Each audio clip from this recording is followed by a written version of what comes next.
What's up guys, it's very simple. You will need a Q-tip and your mom's or wife nail polish remover. Just wet the card in the back.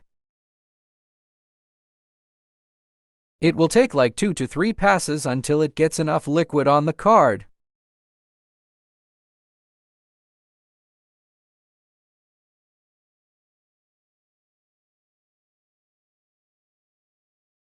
After that, it will open very easy.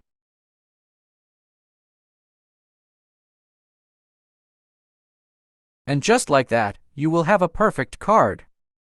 And you can customize your favorite die-cast.